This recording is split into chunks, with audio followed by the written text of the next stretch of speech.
everybody that's come out today for this important march, and thank you to the organisers for letting me speak.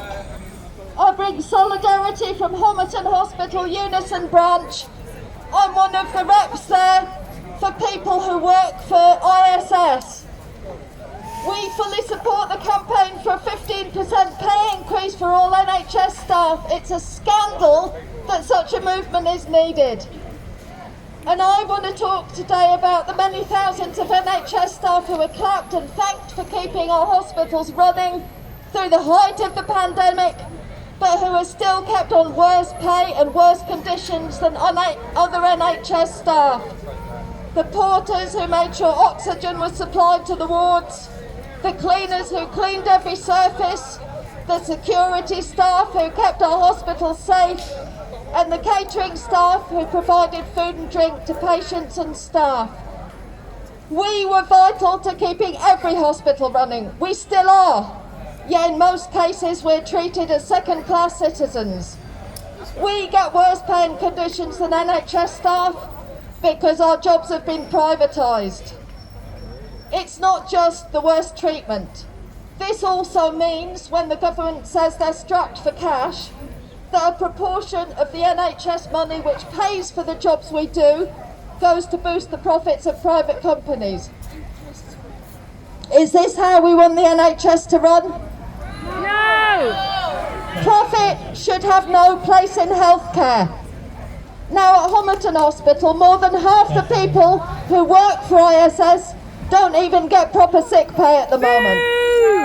We're forced to choose between working while sick and risking infecting other staff or patients, or not having enough money to pay our rent or bills.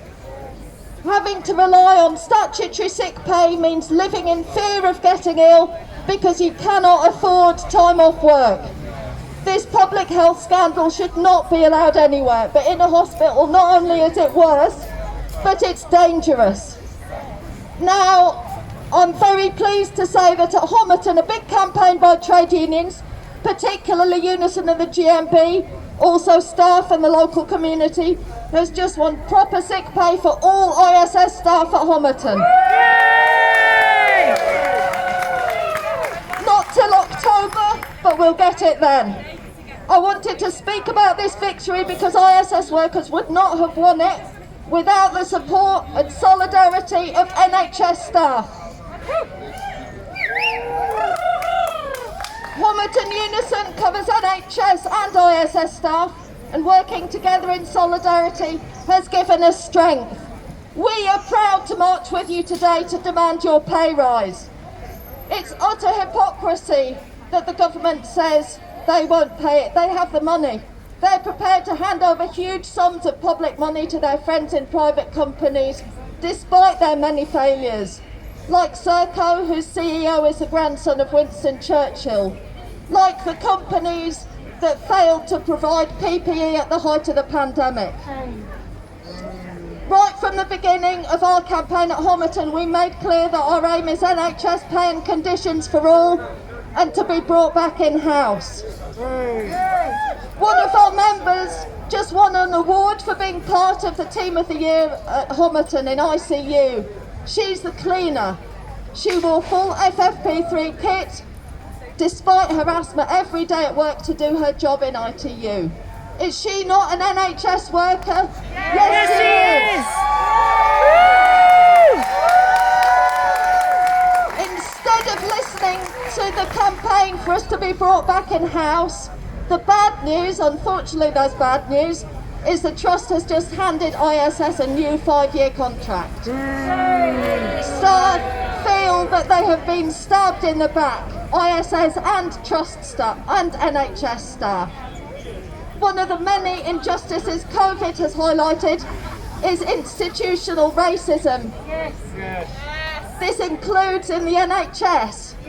Nearly 80% of ISS staff are black, Asian or from other minority ethnic backgrounds.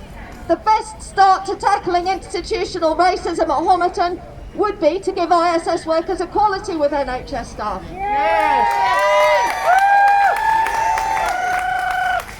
Now, last Last month, security guards employed by NG at Thameside Hospital won NHS pay the day before a 2-day strike. In France, health workers have won an extra €8 billion to fund a pay rise after a big movement which included a nationwide health strike on the 16th of June. Now, nobody goes out wanting to strike, health workers even less. But what these examples show is that sometimes it's necessary if you're going to win what you need. Now is the time for everybody who's not already a member to join a union, to get active, to go back to their workplaces and start a proper discussion about what action we need to take to win a pay rise. And my last point is this: at Homerton we succeeded because different unions and groups work together with a common aim. We've agreed that any strike will be a joint one, as this will be stronger and more likely to win. The same is true for the campaign for an NHS pay rise. We say we can win 15% now. We can win NHS pay and conditions for all NHS workers. We can win renationalisation of the NHS. Solidarity.